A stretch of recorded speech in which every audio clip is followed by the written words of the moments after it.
नमस्कार बच्चों, कैसे हैं आप सभी। मेरा नाम है हिमांशु श्रीवास्तव और आज बच्चों हम स्टार्ट करने वाले हैं national income. National income already हम पढ़ते हुए आ रहे हैं और वैल्यू एडेड मेथड तक हमने कर लिया था। अब हम नेशनल इनकम में आज इनकम मेथड स्टार्ट करेंगे। जी हाँ, देखिए नेशनल इनकम कैलकुलेट करने के लिए तीन अलग अलग मेथड होते हैं, एक इनकम मेथड, एक एक्सपेंडिचर मेथड और एक वैल्यू एडेड मेथड। तो जिसमें वैल्यू एडेड मेथड हमने कर लिया है, इनकम मेथड आज हम स्टार्ट कर रहे हैं और एक्सपेंडिचर मेथड इसके बाद हम करेंगे। ठीक है, तो देखिए सबसे पहले इनकम मेथड को हम और भी कुछ नामों से जानते हैं, जैसे कि डिस्ट्रीब्यूशन शेयर मेथड, जैसे कि फैक्टर पेमेंट मेथड। हम इन नामों से भी इनकम मेथड को जानते हैं। तो आपको ये ध्यान रखना पड़ेगा, अगर कुछ इस तरह का टर्म दिया हो डिस्ट्रीब्यूशन शेयर मेथड या फिर फैक्टर पेमेंट मेथड, तो आप समझ जाना कि किसकी बात हो रही है, इनकम मेथड की बात हो रही है। ठीक है, अब इनकम मेथड से क्या मतलब है, पहले हमें इसे समझना पड़ेगा। देखिए जब हमने वैल्यू एडेड मेथड पढ़ा तो हमने वहां पर नेशनल इनकम को, जो टोटल प्रोडक्शन हो रही थी हमारी इकोनॉमी में, उसके अकॉर्डिंगली हमने नेशनल इनकम को कैलकुलेट किया। भाई जितनी भी वस्तुएं प्रोड्यूस होती है उनकी मॉनेटरी वैल्यू को हम नेशनल इनकम कहते हैं। तो जितनी भी वस्तुएं प्रोड्यूस हो रही थी उन्हें हमने बोला वैल्यू ऑफ आउटपुट, और जितनी वस्तुएं हमारे जेब से लगी उन्हें प्रोडक्शन करने में, उन्हें हमने बोला वैल्यू ऑफ इनपुट। और वैल्यू ऑफ आउटपुट में से जब हमने वैल्यू ऑफ इनपुट को माइनस किया तो हमारा जीडीपीएमपी निकला और फिर हमने उसको एनएनपीएफसी यानी कि नेशनल इनकम में कन्वर्ट किया। तो वहां जब हम नेशनल इनकम निकाल रहे थे तो वहां पर हम नेशनल इनकम को पूरे के पूरे देश की प्रोडक्शन को ध्यान में रखते हुए कैलकुलेट कर रहे थे। लेकिन यहां पर उन प्रोडक्शन के माध्यम से जो इनकम कमाई जाती है, उस इनकम के कॉन्टेक्स्ट में जब हम नेशनल इनकम निकालते हैं तो उसे हम इनकम मेथड कहते हैं। जैसे देखिए मैं क्या कहना चाहता हूं, भाई पैसा तो सारा प्रोडक्शन से ही आ रहा है, तो उसके लिए हमारे पास होते हैं बच्चों फैक्टर्स ऑफ प्रोडक्शन। हमारे पास क्या होते हैं, factors of production. Factors of production क्या है सर, वो चीजें जो हमें प्रोडक्शन करने में सहायता करती है। अब फैक्टर्स ऑफ प्रोडक्शन क्या होते हैं, आप बचपन से पढ़ते आए हैं। एक होता है लैंड, एक होता है लेबर, एक होता है बच्चों कैपिटल, और एक होता है बच्चों इंटरप्रेन्योरशिप। तो अगर मैंने किसी व्यक्ति को जमीन दी, लैंड दिया, तो लैंड के बदले में मैं क्या चार्ज करता हूं, रेंट। अगर मैं लेबर प्रोवाइड कर रहा हूं तो लेबर के बदले में क्या चार्ज करता हूं, वेजेस। अगर मैं कैपिटल प्रोवाइड कर रहा हूं तो कैपिटल के बदले में क्या चार्ज करूंगा, इंटरेस्ट। और अगर मैं इंटरप्रेन्योरशिप प्रोवाइड कर रहा हूं तो उसके बदले में क्या चार्ज करूंगा, प्रॉफिट। यही चार तरीके से तो इनकम कमाई जाती है। आप खुद अपने घर में देख लीजिए, या तो आप रेंट कलेक्ट करते होंगे या आप लेबर के तौर पे वेजेस पाते होंगे। अब अगर आपको लगता है कि लेबर का मतलब सिर्फ वो लोग होते हैं जो ईंटें ढोते हुए आपको नजर आते हैं, जो खेतों में काम करते हुए नजर आते हैं, उन्हें अगर आप लेबर समझ रहे हैं तो आप भारी गलतफहमी में जी रहे हैं बच्चों। इकोनॉमिक्स के नजर में हर व्यक्ति लेबर होता है। जो भी बुद्धि का इस्तेमाल करके काम करे या फिजिकली कोई काम करे या दोनों का प्रयोग करे, किसी भी प्रकार का, देखिए मेहनत को बोलते हैं एक्सर्शन। तो या तो एक्सर्शन जो है मेंटल होता है, मेंटल एक्सर्शन जहां पे इंसान दिमाग का उपयोग करके काम करता है, या फिर फिजिकल एक्सर्शन जहां हम शारीरिक बल का प्रयोग करके काम करते हैं। ये दोनों मिला के ही लेबर बनते हैं बच्चों। तो अगर मैं किसी कंपनी का एमडी या सीईओ हूं, पूरे दिन चेयर पे बैठा रहता हूं एसी में, सिर्फ दिमाग चलाता हूं, फाइलों पे साइन करता हूं, तो भी बच्चों मैं इकोनॉमिक्स के नजर में एक लेबर ही हूं। और ये बात समझ में, इकोनॉमिक्स कहता है हमें इससे कोई मतलब नहीं कि तुम सीईओ हो, सीएफओ हो, एमडी हो, मैनेजर हो, कोई भी हो। मेंटल एक्सर्शन करते हो, हाँ जी करते हैं। फिजिकल एक्सर्शन करते हो, हाँ जी करते। तो भाई तुम हो बस लेबर। तो इकोनॉमिक्स की नजर में हम सभी लोग सिर्फ और सिर्फ लेबर होते हैं। आ गई बात समझ में। तो अगर आप कहीं जॉब, लेबर को ऐसे समझ लो देसी तरीके से, कहीं भी जॉब कर रहे हो तो वेजेस पा रहे हो, तुम कहोगे नहीं सर हम तो सैलरी पाते हैं। भाई इकोनॉमिक्स के नजर में आप लेबर हो, और लेबर को क्या मिलता है, वेज।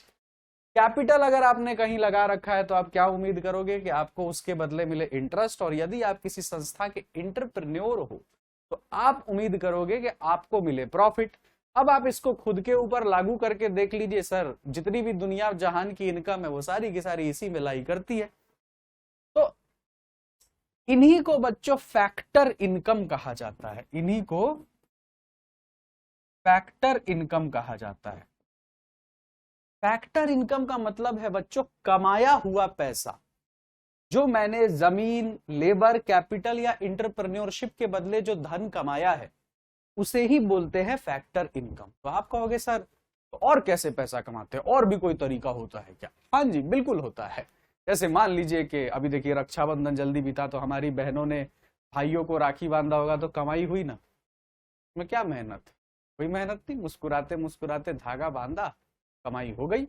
अब जैसे भाई एक हमारी बहन ने मान लीजिए 5,000 रुपए कमा लिए अलग अलग भाइयों से, तो उसमें क्या ना लैंड प्रोवाइड किया, ना लेबर प्रोवाइड किया, ना कैपिटल प्रोवाइड किया, ना इंटरप्रेन्योरशिप प्रोवाइड किया, पर कमाई हुई ना, लेकिन वो फैक्टर इनकम नहीं है। तो फैक्टर इनकम नहीं है तो फिर वो क्या है, ट्रांसफर इनकम है।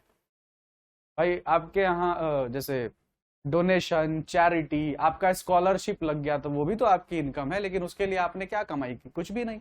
तो आपको ये बात समझना पड़ेगा कि नेशनल इनकम में जो इनकम आती है वो सिर्फ और सिर्फ कौन सी आती है, फैक्टर इनकम। किसी भी तरीके का कोई भी ट्रांसफर इनकम नेशनल इनकम में नहीं आता है।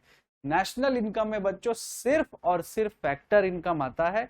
फैक्टर इनकम से मतलब है या तो मैंने लैंड प्रोवाइड करके रेंट पाया है, या मैंने लेबर प्रोवाइड करके वेजेस पाया है, या मैंने कैपिटल प्रोवाइड करके इंटरेस्ट पाया है, या मैं एक एंटरप्रेन्योर हूं तो मुझे प्रॉफिट मिला है।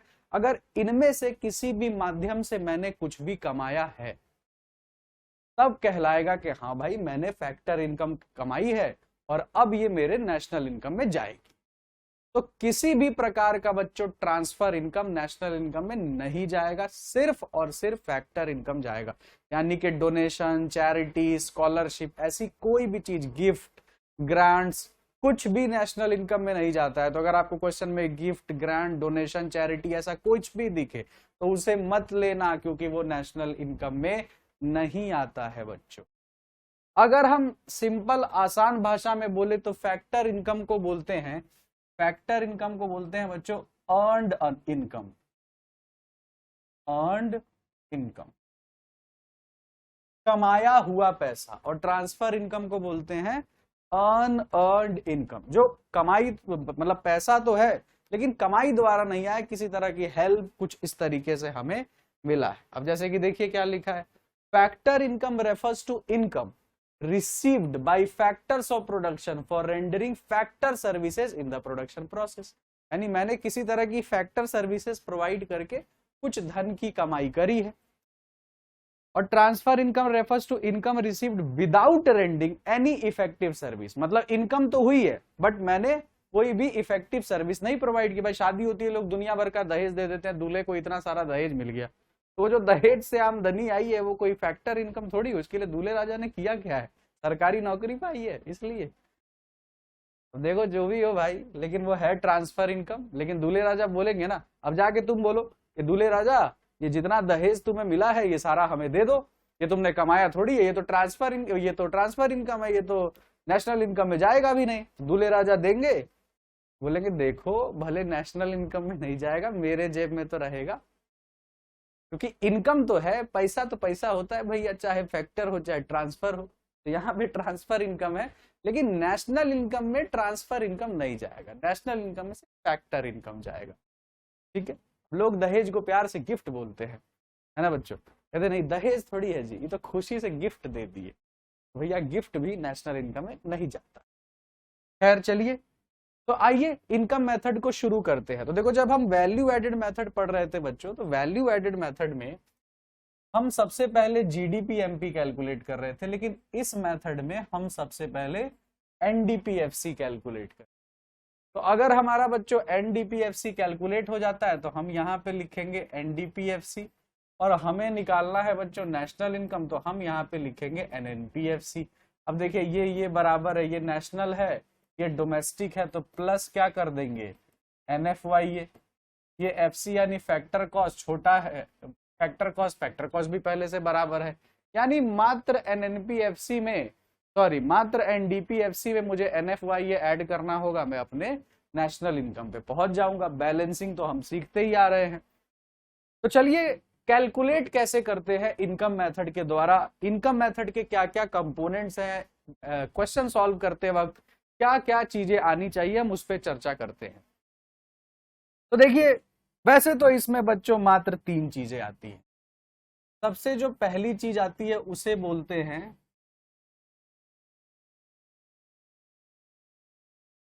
Compensation of employees. दूसरी जो चीज इसमें आती है बच्चों वो आती है ऑपरेटिंग सरप्लस। तीसरी जो चीज इसमें आती है बच्चों, इसमें आती है वो आती है मिक्स्ड इनकम। तीसरी जो चीज इसमें आती है बच्चों वो आती है मिक्स्ड इनकम। जब मैं इन तीनों को ऐड कर देता हूं तो मेरा निकल जाता है एनडीपीएफसी, और जब मैं इसमें एनएफवाईए ऐड कर देता हूं तो मेरा निकल जाता है एनएनपीएफसी। है ना आसान। अब तुमको लग रहा होगा कि परीक्षा में इसी तरह से क्वेश्चन आएगा लिखा हुआ कि भैया देखो कंपनसेशन ऑफ एम्प्लॉय इतना, ऑपरेटिंग सरप्लस इतना, मिक्स्ड इनकम इतना, आगे आंसर। देखो भाई जीवन की डगर इतनी आसान तो है नहीं, इतने सरल तरीके से, इतने आसान तरीके से वो आपसे नहीं पूछेंगे। तो आइए इस फॉर्मूले को तोड़ तोड़ के समझते हैं। वैसे है आसान, कोई ऐसी दिक्कत की बात नहीं है भैया, बिल्कुल आसान है। ध्यान से सुनिए। देखिए जब मैं कहता हूं कॉम्पनसेशन ऑफ एम्प्लॉय,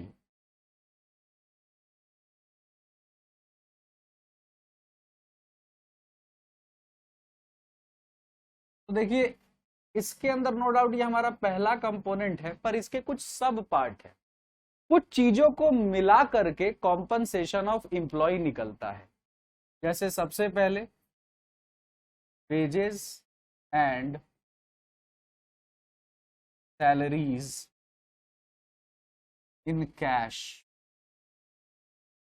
दूसरी चीज बच्चों wages and salaries in kind. तीसरी चीज बच्चों एम्प्लॉयर्स। ध्यान रखना यहां पे एम्प्लॉयर्स का लेते हैं, क्वेश्चन में एम्प्लॉय भी लिखा आएगा, एम्प्लॉय मत ले लेना। क्या लेते हैं एम्प्लॉयर्स, काम देने वाला, काम लेने वाला एम्प्लॉय, काम देने वाला एम्प्लॉयर। हम किसकी बात कर रहे हैं employer. Employers contribution to social security scheme, इसको शॉर्ट में बोलते हैं SSS, सोशल सिक्योरिटी स्कीम। अब देखो कहने का मतलब क्या है, यदि परीक्षा में बच्चों कॉम्पनसेशन ऑफ एम्प्लॉय दे दिया तो इनसे तो कोई मतलब ही नहीं रह गया भाई। इनकी जरूरत तो तब पड़ती है ना जब कॉम्पनसेशन ऑफ एम्प्लॉय अपने पास नहीं है, तो हमें कॉम्पनसेशन ऑफ एम्प्लॉय निकालना पड़ेगा। तो भैया जब हम कॉम्पनसेशन ऑफ एम्प्लॉय निकालेंगे तो इन तीनों को ऐड कर देंगे। लेकिन अगर कॉम्पनसेशन ऑफ एम्प्लॉय ही दिया हुआ है क्वेश्चन में, तो इसका मतलब कॉम्पनसेशन ऑफ एम्प्लॉय में इन तीनों की वैल्यू तो ऑलरेडी इंक्लूडेड है ना। तो अगर ये दिए भी हो क्वेश्चन में तो लेना मत। कब मत लेना, जब ये क्वेश्चन में दिया हो। लेकिन हो सकता है कि ये ना दिया हो, इन तीनों में से कोई एक दिया हो, कोई 2 दिया हो, 3 दिया हो, तो भाई जितना दिया होगा उतना ले लेंगे। और यदि तीनों में से कुछ नहीं दिया है, ये दिया हुआ है तो ये ले लेंगे। मान लीजिए कुछ नहीं दिया है, सिर्फ इतना दिया है, wages and salary in cash, तो फिर सिर्फ उतना ले लेंगे। भाई जो नहीं दिया है उसके लिए तो टेंशन ही नहीं है, टेंशन तब है जो दिया है उसको लेना है कि नहीं। समझ आ गई बात? मैं फिर बता दे रहा हूं भाई, देखो अगर ये दिया है तो ये तीनों को लेने की जरूरत नहीं है, क्योंकि इन्हीं तीनों को मिला के बनता है कॉम्पनसेशन ऑफ एम्प्लॉय। देखो वेजेस एंड सैलरी किस में मिलती है, तो कैश में। वेजेस एंड सैलरी किस में मिलती है, तो काइंड में, जैसे आने जाने को कैब दिया हुआ है, रहने को घर दिया हुआ है, ये सब चीजें किस में हो गई, काइंड में। और सोशल सिक्योरिटी स्कीम का मतलब है, पूछिएगा पिताजी से, प्रोविडेंट फंड वगैरह में पैसा कट जाता है, इंश्योरेंस का प्रीमियम कट जाता है, कुछ कुछ और भी सहायता भाई इंप्लॉयर लोग हमारी कर देते हैं। तो यहाँ पर देखो इंप्लॉयर्स कॉन्ट्रीब्यूशन लेना, इंप्लॉइज कॉन्ट्रीब्यूशन मत लेना। भाई इंप्लॉय को ही तनख्वाह थोड़ी दे देगा, इंप्लॉयर इंप्लॉय को तनख्वाह देगा, तब तो वो वेजेस एंड सैलरी बनेगा ना। चलिए, तो ये तो हो गया पहला पार्ट। भाई दूसरा पार्ट है बच्चों ऑपरेटिंग सरप्लस। ऑपरेटिंग सरप्लस, तो यदि बच्चों परीक्षा में ऑपरेटिंग सरप्लस ही लिख करके दिया है तो टेंशन ही खत्म हो गई, ठीक। लेकिन ऑपरेटिंग सरप्लस कैसे निकालते हैं, तीन चीजें, रेंट, इंटरेस्ट, प्रॉफिट। रेंट वाले पार्ट को बोलते हैं बच्चों इनकम फ्रॉम प्रॉपर्टी, और इंटरेस्ट एंड प्रॉफिट वाले पार्ट को बोलते हैं इनकम फ्रॉम इंटरप्रेन्योरशिप। तो यानी ऑपरेटिंग सरप्लस किन दो चीजों को मिला के बनता है, income from property and income from entrepreneurship.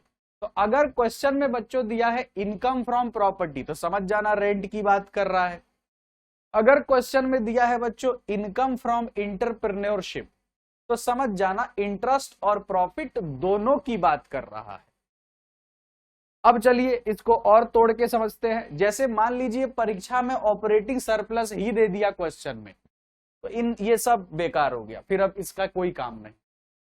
लेकिन नहीं दिया, भाई आपको ऑपरेटिंग सरप्लस नहीं मिल रहा है, इनकम मेथड का प्रयोग करना है आपको, तो फिर आपको ढूंढना पड़ेगा क्या रेंट दिया है, हाँ जी दिया है तो ले लेंगे, क्या इंटरेस्ट दिया है, हाँ जी दिया है ले लेंगे, क्या प्रॉफिट दिया है, हाँ जी दिया है ले लेंगे। तो तीनों को मिला देना, ऑपरेटिंग सरप्लस आ जाएगा।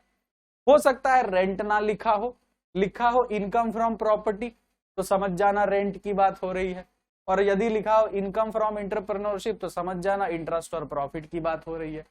हो सकता है कुछ ना दिया हो, सिर्फ इंटरेस्ट दिया हो, तो भाई जितना दिया है उतना ही ले लेंगे, दिमाग लगाने की क्या जरूरत है। लेकिन अगर ऑपरेटिंग सरप्लस ही दे दिया तो टेंशन लेने की जरूरत नहीं। लेकिन ये अभी रुकेगा नहीं बच्चों, इसमें से एक चीज और निकालते हैं जिसको बोलते हैं प्रॉफिट। सी पार्ट था ना ये प्रॉफिट वाले को थोड़ा सा हम और इलेबोरेट करेंगे। देखो टैक्स कहां से दिया जाता है, प्रॉफिट से। भाई प्रॉफिट ही नहीं होगा तो सरकार को टैक्स कहां से दोगे, तो प्रॉफिट से ही दिया जाता है बच्चों कॉर्पोरेट टैक्स। कॉर्पोरेट टैक्स का मतलब है जो कंपनी वगैरह टैक्स भरती है उसको बोलते हैं कॉर्पोरेट टैक्स। देखो शेयर होल्डर लोग शेयर्स खरीदते हैं, तो शेयर्स के बदले क्या मिलता है, डिविडेंड। ये भी कहां से दिया जाता है, प्रॉफिट से, ठीक। तीसरी बात, कई बार देखो कंपनी बोलती है कि देखिए भैया, सभी शेयर होल्डरों को बुलाती है और कहती है कि देखिए मिस्टर शेयर होल्डर्स, कमाई तो बड़ी अच्छी हुई है हमारी, कोई दिक्कत नहीं है, 100 करोड़ का मुनाफा है। शेयर होल्डर ताली बजा रहे हैं, बहुत बढ़िया जी, 100 करोड़ का मुनाफा है जी, बहुत बढ़िया। तो लेकिन हम as a managing director, company के बड़े बड़े लोग होते हैं भाई जिन्हें मैनेजिंग डायरेक्टर कहते हैं, मैनेजिंग डायरेक्टर लोग कहते हैं कि डियर शेयर होल्डर्स, आपके सामने हम एक प्रस्ताव रखना चाहते हैं। शेयर होल्डर बोलते हैं रखिए। कहते हैं कि देखिए 100 करोड़ का मुनाफा हुआ है, ये सब आप ही लोगों का है, हमारा नहीं है, ये सब आप ही लोगों का है। लेकिन अब समय आ गया है कि व्यापार को बढ़ाया जाए। तो शेयर होल्डर कहेंगे वो कैसे, तो बोलते देखिए 100 करोड़ मुनाफा हुआ है, लेकिन हम चाहते हैं कि हम आपको सिर्फ 70 करोड़ बांटे, 30 करोड़ आप लोग कंपनी में ही रहने दीजिए, 30 करोड़ आप लोग प्रॉफिट है, 30 करोड़ रुपए कंपनी में ही रहने दीजिए इमरजेंसी के लिए और फर्दर प्रोडक्शन को बढ़ाने के लिए। तो शेयर होल्डर कहते हैं चलो भाई अच्छी बात है, कोई दिक्कत की बात नहीं है, हमारा भी काम बढ़ेगा अगर कंपनी आगे बढ़ेगी तो। इसका मतलब ये जो 70 करोड़ तो बांट दिया प्रॉफिट में से, जो 100 करोड़ है 70 करोड़ तो बांट दिया, 30 करोड़ क्या हुआ अपने पास कंपनी ने रख लिया।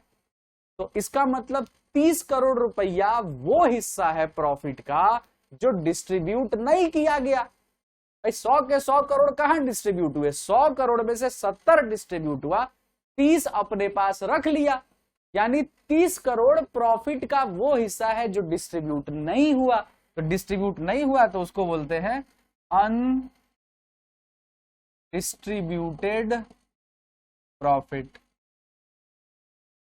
अच्छा, रख लेने को रिटेन कर लेना भी बोलते हैं। तो यानी कंपनी ने 30 करोड़ रिटेन कर लिया, अपने पास रख लिया, तो इसको रिटेन्ड अर्निंग्स भी बोलते हैं।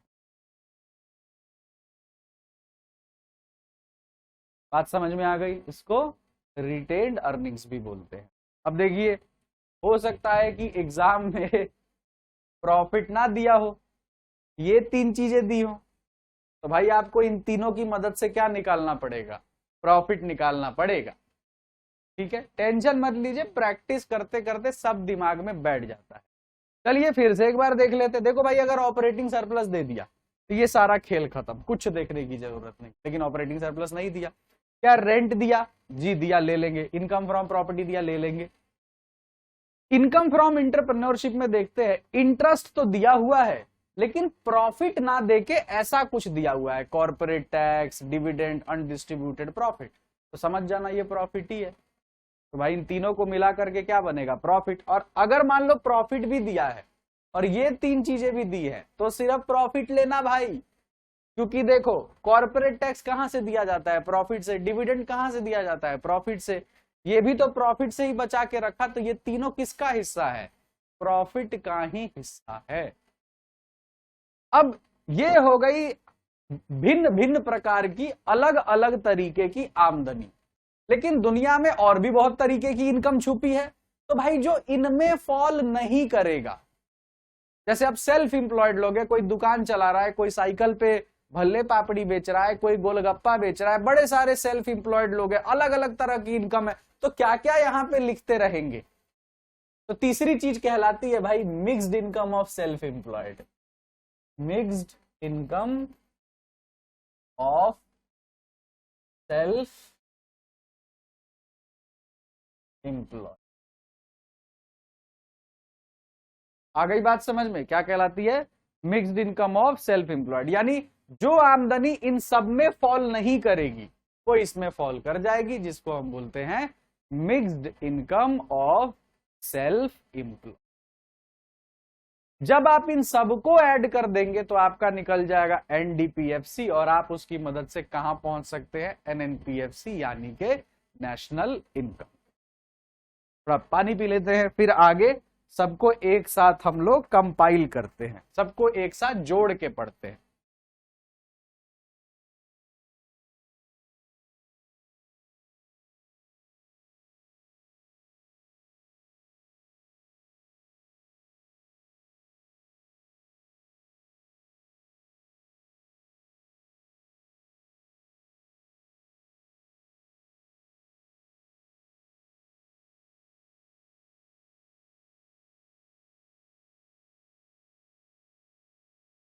चलिए अब मैं इन सब को कंपाइल करने जा रहा हूं, पूरे के पूरे चार्ट को आपके सामने रखने जा रहा हूं। तो सबसे पहली जर्नी क्या है बच्चों, हम निकालेंगे एनडीपीएफसी। तो चलिए निकालते हैं। सबसे पहले मैं क्या लूंगा, compensation of employ. Compensation of employ में कौन कौन सी चीजें आती है, wages and salaries in cash, wages and salaries in kind। तीसरी चीज आती है बच्चों इसमें employers contribution to social security scheme, short में क्या बोल दिया, SSS। दूसरी चीज आती है बच्चों इसमें ऑपरेटिंग सरप्लस। ऑपरेटिंग सरप्लस किन किन चीजों को मिला के बनता है बच्चों, rent, interest and profit. Rent वाले हिस्से को क्या बोला जाता है, इनकम फ्रॉम प्रॉपर्टी। इन दोनों को मिला के क्या बोला जाता है, इनकम फ्रॉम इंटरप्रेन्योरशिप। प्रॉफिट का 3 हिस्सा है बच्चों, डिविडेंड, डिविडेंड भी कहां से दिया जाता है, प्रॉफिट। प्रॉफिट का ही दूसरा हिस्सा है बच्चों अनडिस्ट्रीब्यूटेड प्रॉफिट, या फिर इसी को बोलते हैं बच्चों रिटेन्ड अर्निंग्स। अच्छा, एक और नाम होता है इसका, वो भी मुझे याद आ गया, savings of private corporate sector. ठीक है, ये तीन नाम हो गए अनडिस्ट्रीब्यूटेड प्रॉफिट के। तीसरी चीज बच्चों क्या रह गई, कॉर्पोरेट टैक्स, या इसी को बोलते हैं कॉर्पोरेट प्रॉफिट टैक्स। ठीक है, ये प्रॉफिट का हिस्सा हो गया। तीसरी जो चीज आती है बच्चों जो इन सब में फॉल नहीं करती है, उसे हम बोलते हैं mixed income of self employed. जब इन सबको हम ऐड कर देते हैं बच्चों, ये सब ऐड हो जाता है, तो हमारा क्या निकल जाता है बच्चों, NDPFC। और फिर हम इस NDPFC में NFYA को सिर्फ ऐड कर दे तो हमारा निकल जाता है बच्चों NNPFC, यानी के नेशनल इनकम, यानी के नेशनल। यही है बच्चों पूरा का पूरा इनकम मेथड। यही है बच्चों पूरा का पूरा इनकम मेथड। ठीक है, अब आप इस चार्ट को एक बार देख लीजिए आराम से।